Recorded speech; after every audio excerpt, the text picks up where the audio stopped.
No nii, täna jätkame militaarkoolitusega.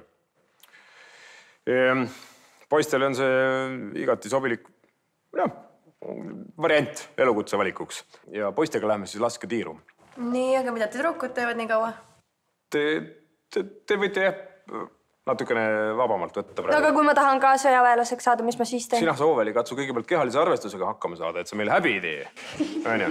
Armee on meeste teema selge ju. No ei ole selge. Mida sa jahu? Ei, aga mina ka ei saa aru, miks me võiks kaasa teha selles tunnis. Mina tahan automaat. Kuulge, rahu nüüd! Rahu! Amazonases oli ka naissõdalased ju. Aga meie ei ela Amazonis. Amazonas. Just. Äkki ma saaks relvaga selfit teha või midagi? Sa teeks ikka õige selfie. No sina ole vait.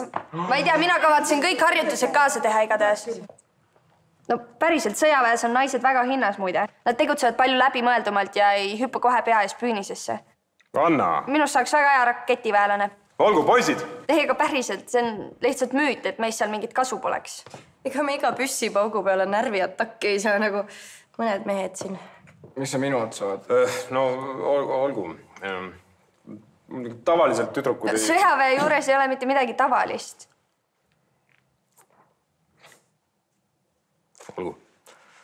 Olgu. Terve klass.